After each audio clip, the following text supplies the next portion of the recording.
Shalom keluarga Cemerlang, apa kabar? Kita bertemu lagi di dalam ibadah 24 Mei hari Minggu tahun 2020. Kita percaya apapun yang terjadi dalam kehidupan kita, Tuhan Yesus tetap baik. Amin. Nah, hari ini firman Tuhan yang akan berbicara kepada saudara, judulnya adalah melihat dengan mata rohani. Sekali lagi, melihat dengan mata rohani. Sebelum kita memulai firman Tuhan hari ini, mari sama-sama kita berdoa, memohon pimpinan dan hikmat dari Roh Kudus. Mari kita berdoa. Tuhan Yesus, terima kasih Tuhan, hari ini kami mengucap syukur atas berkat-Mu, kalau hari ini kami dalam keadaan sehat, tanpa kekurangan suatu apapun, itu semua berkat-Mu Tuhan. Terima kasih untuk setiap pujian dan penyembahan yang boleh dilantunkan hari ini, dan kami percaya firman-Mu akan memberkati setiap kami, firman-Mu akan menolong setiap kami, dan firman-Mu akan memberikan kekuatan kepada kami semua. Roh Kudus, biarlah setiap benih firman-Mu yang ditaburkan hari ini boleh berakar, bertumbuh, dan berbuah dalam kehidupan kami semua. Terima kasih Tuhan, kami serahkan firman-Mu ini ke dalam tangan-Mu, dan di dalam nama Tuhan Yesus, semua tentang Yesus Tuhan. Ya, firman Tuhan yang akan saya bacakan hari ini terambil dari 2 Korintus 4 ayat 17 sampai 18. 2 Korintus 4 ayat 17 sampai dengan 18. Saya akan bacakan. Sebab penderitaan yang ringan sekarang ini mengerjakan bagi kami kemuliaan kekal yang melebihi segala-galanya, jauh lebih besar daripada penderitaan kami. Sebab kami tidak memperhatikan yang kelihatan, melainkan yang tak kelihatan. Karena yang kelihatan adalah sementara, sedangkan yang tak kelihatan adalah kekal. Saya ulangi sekali lagi. Sebab penderitaan ringan yang sekarang ini mengerjakan bagi kami kemuliaan kekal yang melebihi segala-galanya, jauh lebih besar daripada penderitaan kami. Sebab kami tidak memperhatikan yang kelihatan, melainkan yang tak kelihatan. Karena yang kelihatan adalah sementara, sedangkan yang tak kelihatan adalah kekal. Saya ingin bagikan 2 poin dari firman Tuhan yang berjudul melihat dengan mata rohani. Yang pertama adalah apa yang dimaksud melihat dengan mata rohani. Yang pertama adalah apa yang dimaksud dengan melihat dengan mata rohani.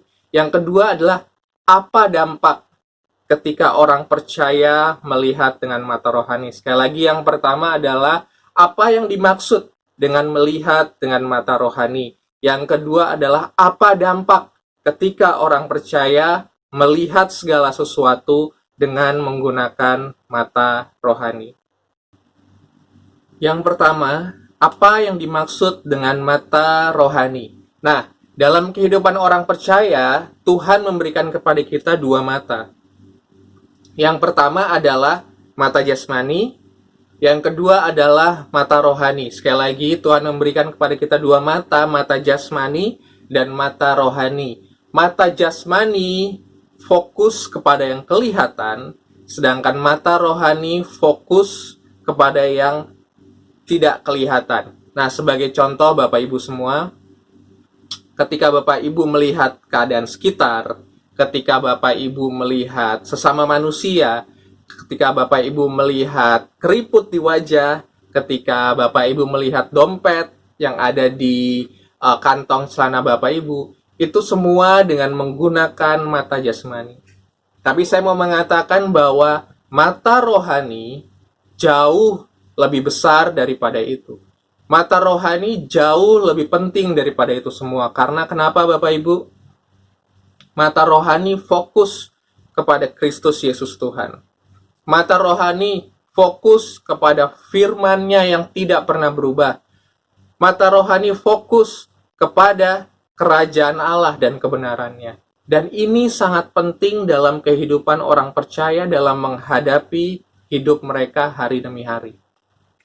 Nah, sayangnya orang Kristen di luar sana, saya percaya keluarga Cemerlang semua sudah mengaktifkan mata rohani kita. Nah, banyak orang Kristen di luar sana yang hanya mementingkan mata jasmani mereka. Mereka lupa untuk mengaktifkan yang namanya mata rohani mereka.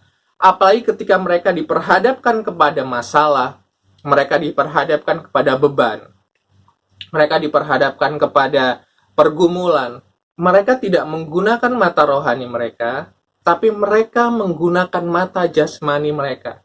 Dan ini sangat tidak tepat, karena permasalahan, pergumulan, beban berat harus dilihat dengan menggunakan mata rohani. Kenapa mata rohani begitu penting? Karena sekali lagi mata rohani melihat yang tidak kelihatan, dan yang tidak kelihatan itu kekal adanya. Sedangkan mata jasmani itu melihat yang kelihatan. Yang kelihatan adalah sementara. Nah, orang Kristen banyak tahu akan hal ini, tetapi mereka tidak benar-benar mereka tidak benar-benar meminta pencerahan Roh Kudus untuk mereka mengaktifkan mata rohani dalam kehidupan mereka. Sebagai contoh, mereka fokus kepada mata jasmani. Mereka jaga makanan, biar tubuh mereka sehat dan kuat. Mereka kerja banting tulang, agar mereka kaya raya dan sukses. Mereka belajar yang rajin, biar mereka menjadi lebih pintar. Dan saya mau katakan bahwa semuanya itu penting. Tapi hal tersebut jangan pernah menjadi fokus dan tujuan kita dalam kita menjalani hari demi hari. Karena itu semua adalah sementara. Tetapi lupa, mereka tidak mengaktifkan mata rohani mereka dengan cara mereka berdoa, dengan cara memuji dan menyembah Tuhan. Mereka tidak lagi membaca firman Tuhan. Bahkan dalam kegiatan-kegiatan rohani, banyak dari mereka harus dipaksa-paksa. Tapi kalau mereka harus pergi ke mall, mereka harus ke gym, mereka menonton TV, mereka lakukan dengan senang hati. Kenapa demikian? Karena mereka tidak mengaktifkan mata rohani mereka. Mereka lupa bahwa mata rohani jauh lebih penting daripada itu semua. Bapak Ibu, minta Roh Kudus, minta Tuhan Yesus ketika kita sedang membaca Alkitab, ketika kita sedang memuji dan membesarkan nama Tuhan, ketika kita sedang menyembah Tuhan, ketika kita sedang saat teduh, minta kepada Roh Kudus untuk mengaktifkan mata rohani kita. Sehingga ketika kita menjalani hari demi hari, ketika kita menjalani kehidupan ini, ketika kita menghadapi masalah yang ada di depan nanti dengan menggunakan mata rohani, kita akan melihat bahwa Yesus lebih besar dari setiap permasalahan kita. Dengan menggunakan mata rohani, kita akan melihat bahwa firman Tuhan ya dan amin dalam kehidupan kita. Kita percaya dengan menggunakan mata rohani, kita berada di dalam kebenaran-kebenaran firman Tuhan. Poin kedua yang akan kita pelajari bersama dari firman Tuhan hari ini adalah apa dampak ketika kita fokus kepada mata jasmani saja, atau dampaknya ketika kita fokus kepada mata rohani kita. Nah, kita tahu Bapak Ibu, kita sedang berjalan di dalam dunia yang kelam, jahat, dan penuh dengan kuasa iblis dan tipu muslihatnya. Iblis pengen kita hancur, iblis ingin kita kalah, dan iblis ingin kita stres dan depresi menghadapi dan menjalani kehidupan kita di dunia ini. Tapi Bapak Ibu bersyukur kepada Tuhan, karena Tuhan selalu memberikan kepada kita jalan keluar melalui Roh Kudus, melalui firman-Nya. Kita percaya kita akan dituntun Tuhan untuk melewati hari demi hari dengan penuh kemenangan. Nah, kalau kita hanya fokus kepada mata jasmani kita saja, itu sama saja kita sedang memperkecil ruang iman kita untuk melihat kuasa Tuhan bekerja dalam hidup kita, dalam kehidupan kita. Itu sama saja kita sedang menutup mata untuk kita melihat Tuhan yang besar dalam kehidupan kita. Itu sama saja kita sedang tidak mempercayakan Tuhan dalam mengatasi setiap permasalahan hidup kita. Itu sama saja kita mengandalkan kekuatan kita sendiri dalam kita menjalani kehidupan di tengah dunia yang jahat ini. Itu dengan menggunakan mata jasmani kita, Bapak Ibu. Tapi saya mau katakan, ketika kita menggunakan mata rohani kita sedang mengaktifkan iman kita. Kita sedang memfokuskan iman kita dan melihat Yesus, bahwa Yesus lebih besar dari setiap permasalahan kita. Kita melihat firman-Nya yang tidak pernah berubah dalam kehidupan kita. Janjinya ya dan amin. Dan kita melihat bagaimana penyertaan Tuhan yang sudah lalu boleh bekerja dalam kehidupan kita. Pasti Tuhan akan menjamin kehidupan kita di waktu yang akan datang. Kalau Tuhan sudah tolong kita di masa lalu, masa Dia tidak akan menolong kita di waktu yang sekarang ini, bahkan di masa depan ketika kita menghadapi pergumulan dan masalah. Nah, Bapak Ibu, ada sebuah kisah yang Bapak Ibu pasti paham dan Bapak Ibu pasti pernah mendengar hal ini. Kita buka di Bilangan 13 ayat 31 sampai dengan 33. Nanti kita lanjutkan di pasal yang ke-14. Di sini diceritakan bahwa Musa sedang menyuruh 12 pengintai untuk melihat tanah Kanaan. Tanah yang berlimpah susu dan madu. Dan itu dijanjikan Tuhan bagi bangsa Israel saat itu. Dan Musa mengutus 12 pengintai untuk melihat sebelum mereka memasuki tanah Kanaan tersebut. Nah, yang menarik adalah kita mau lihat bagaimana 10 orang menggunakan mata jasmani mereka, sedangkan 2 orang menggunakan mata rohani mereka. Lihat apa dampaknya. Lihat apa yang keluar dari mulut mereka ketika yang satu menggunakan mata jasmani dan yang satu lagi menggunakan mata rohani. Bilangan 13 ayat 31 sampai dengan 33. Tetapi orang-orang yang pergi ke sana bersama-sama dengan dia berkata, kita tidak dapat maju menyerang bangsa itu karena mereka lebih kuat daripada kita. Juga mereka menyampaikan kepada orang Israel kabar busuk tentang negeri yang diintai mereka dengan berkata, negeri yang telah kami lalui untuk diintai adalah suatu negeri yang memakan penduduknya, dan semua orang yang kami lihat di sana adalah orang-orang yang tinggi-tinggi perawakannya. Ada kata kami lihat, ya.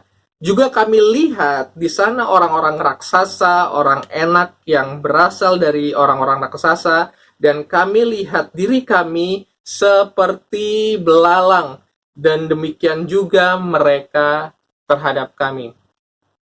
Mereka fokus dengan menggunakan mata jasmani. Mereka melihat musuh yang di depan lebih besar, dan mereka melihat diri mereka sendiri seperti belalang. Tapi kita lihat, kita belajar dari 2 pribadi orang lain di antara ke-12 orang tersebut yang menggunakan mata rohani. Ialah Kaleb dan Yosua. Apa yang mereka katakan? Di Bilangan 14 ayat 6 sampai dengan ayat yang ke-9. Ini perkataan Kaleb. Perkataan Kaleb dan perkataan Yosua. Tetapi Yosua bin Nun dan Kaleb bin Yefun yang termasuk orang-orang yang telah mengintai negeri itu mengoyakkan pakaiannya dan berkata kepada segenap umat Israel, negeri yang kami lalui untuk diintai itu adalah luar biasa baiknya. Jika Tuhan berkenan kepada kita, maka Ia akan membawa kita masuk ke negeri itu dan akan memberikannya kepada kita. Suatu negeri yang berlimpah-limpah susu dan madunya. Hanya janganlah memberontak kepada Tuhan dan janganlah takut kepada bangsa negeri itu, sebab mereka akan kita telan habis. Yang melindungi mereka sudah meninggalkan mereka, sedang Tuhan menyertai kita. Janganlah takut kepada mereka. Yosua dan Kaleb melihat dengan mata rohani mereka, dan mereka berkata, Tuhan Mereka berkata, Tuhan. Mereka berkata, Tuhan menyertai mereka. Mata jasmani melihat, musuhku lebih besar, pergumulanku lebih kuat, sakit penyakitku tidak dapat disembuhkan. Tapi mata rohani melihat, Tuhan Yesus sanggup, Tuhan Yesus lebih besar, Tuhan Yesus sudah menolong, Tuhan Yesus sudah menyembuhkan. Apapun yang terjadi, Tuhanku adalah penolong. Itulah yang menjadi perbedaan mata rohani dan mata jasmani, Bapak Ibu. Bapak Ibu, kalau kita atau orang percaya fokus kepada mata jasmani, maka yang keluar adalah keluhan. Yang keluar adalah penyesalan, dan nanti akan berujung kepada kolaps, game over, dan akhirnya menyalahkan Tuhan. Tapi kalau kita fokus, Bapak Ibu, kita fokus kepada mata rohani kita akan melihat segala sesuatu lebih dalam. Kita akan melihat segala sesuatu lebih jelas, lebih jauh, bisa merasakan apa yang orang lain tidak rasakan, bahwa Allah turut bekerja dalam segala sesuatu untuk mendatangkan kebaikan bagi orang-orang yang mengasihi Dia.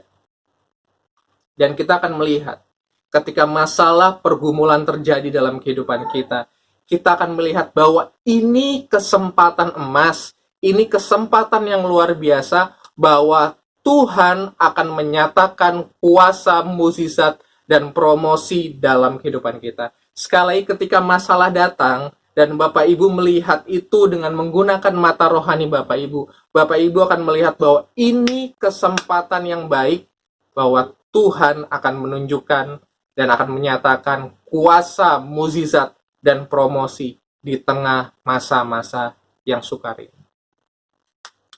Bapak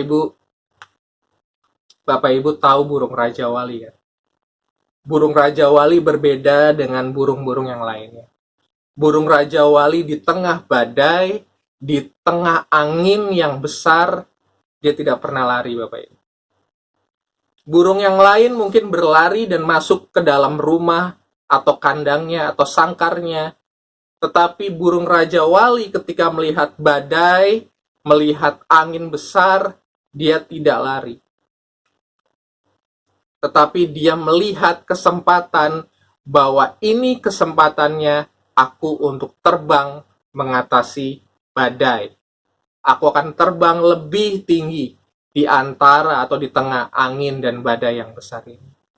Bapak Ibu, kalau ada di antara Bapak Ibu yang mungkin sedang mengalami PHK, ini kesempatan Bapak Ibu untuk melihat bahwa Tuhan akan mengangkat Bapak Ibu lebih tinggi dari sebelumnya. Ketika Bapak Ibu mungkin di kondisi COVID-19 ini, pendapatan Bapak Ibu menurun, ini saatnya Bapak Ibu untuk melihat lebih dalam dan lebih jelas lagi bahwa Tuhan akan mempromosikan hidup Bapak Ibu. Ketika Bapak Ibu mungkin mengalami kesehatan yang menurun, yakinkan Bapak Ibu bahwa ini kesempatan emas, bahwa Tuhan akan menyatakan mukjizat dan kuasanya dalam kehidupan Bapak Ibu. Hanya yang penting adalah mari fokuskan mata rohani kita. Jangan fokus kepada mata jasmani, tapi fokus kepada mata rohani. Ketika masalah datang, lihat Tuhan. Ketika masalah datang, lihat firman-Nya. Dan masalah yang datang akan dijadikan Tuhan sebagai batu loncatan dan kesempatan bagi kita untuk kita naik lebih tinggi daripada sebelumnya. Bapak Ibu, mata rohanilah saluran berkat dalam kehidupan kita. Mata rohanilah yang membuat kita diberkati, bukan mata jasmani. Ada kalanya terkadang mata rohani kita berlawanan dengan mata jasmani kita. Tapi fokuslah kepada mata rohani kita dan janganlah biarkan mata jasmani menguasai dalam kehidupan kita. Sehingga nanti kalau kita fokus kepada mata jasmani, kita tidak bisa melihat kuasa Tuhan bekerja dalam kehidupan kita.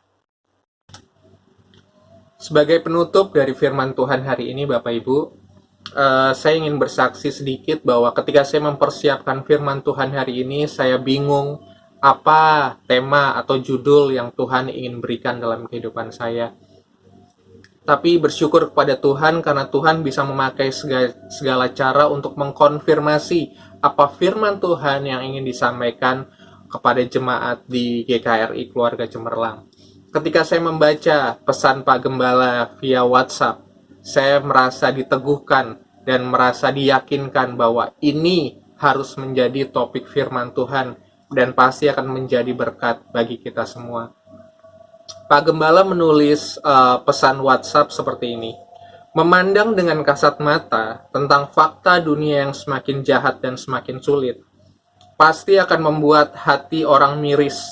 Mari alihkan pandangan kita kepada Kristus melalui mata iman atau mata rohani. Kita pasti akan dihibur, kita akan dikuatkan oleh kasih-Nya, pemeliharaannya, dan penyertaannya yang ajaib. Demikian firman Tuhan hari ini Bapak Ibu, semoga boleh menjadi berkat buat kita semua. Kita semua di dalam rumah Tuhan. Sekali lagi saudaraku, saudaraku dan saudariku, Yesus cinta dan mengasihimu. Mari bersuka cita semua di dalam rumah Tuhan.